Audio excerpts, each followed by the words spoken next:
What's up, guys?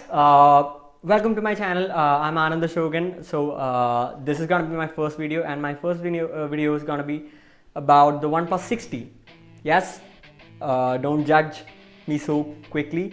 I know it's an old phone, but yeah, it's quite relevant even right now because this particular phone, just look at that. It's so damn beautiful, and you can pick up refurbished ones on Amazon. So I think we can just do a video on this because this is just so much value for money that you can just get a flagship for a very less price, and I think it's still worth it.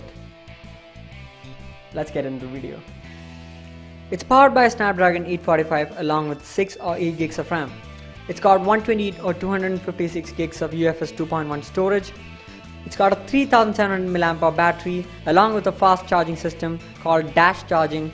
It's a 20-watt fast charging brick which gets your phone from 0 to 100 in about an hour. The display is a 6.41-inch AMOLED display with a resolution of 1080 by 2280. It's got an in-display fingerprint reader too, which unlocks the phone in, it was one among the fastest back then, and it just does fine even now. So the design of this phone, it's one among the best looking OnePlus phones. That camera layout looks so good. The glass sandwich design is just so good even right now.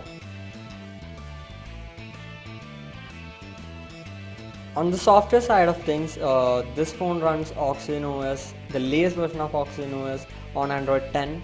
The software is just so clean. It's almost close to stock Android with added functionalities from OnePlus.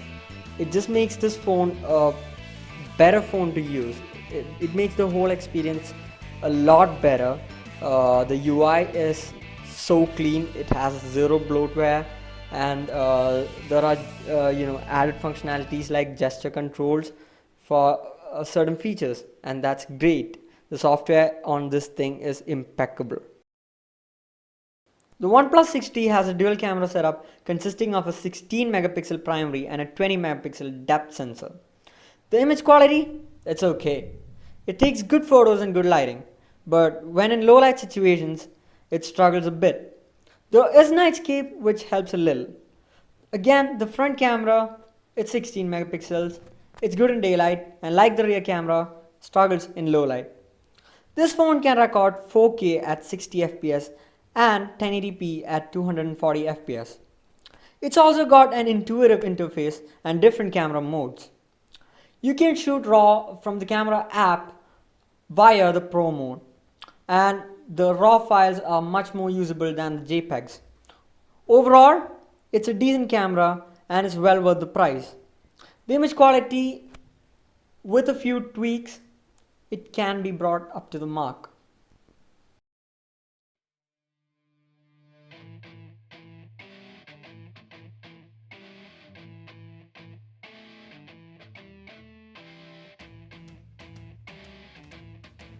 The battery life on this thing, well, I'm impressed. From my usage, I use a lot of Instagram. I use my phone as a secondary display for photo editing. From all those usage, I'm very impressed with the battery life.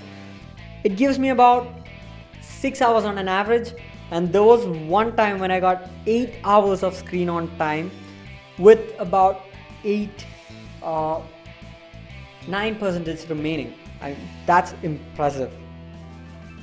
I appreciate OnePlus for adding an alert slider, but for some weird reason, the one on mine, it just was loose. So a little tip to consumers who want to buy a flagship device but currently don't have the money. It's just out of it's a gut feeling, or you can call it whatever you want. It's my ideology right now. Wait for the next one. For example, if you want to buy a OnePlus 8 Pro and you don't have the money, wait until the OnePlus 8T series launches, because once they are launched, I am pretty damn sure that these phones, they would go on lesser money, and it's gonna be one hell of a deal. So wait until the 8T series launches, and you might just be able to buy it. So that's it about the OnePlus 16 2020. I think it's a fabulous deal. So if you like this video, hit that like button. If you're new to the channel, just subscribe. Do it already. You're missing out on a lot. Hit that bell icon so that you get notifications whenever I upload a video. And see you guys in the next one. Peace.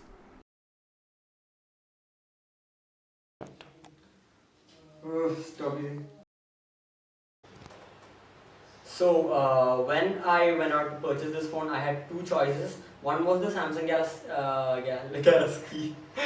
Galaxy. So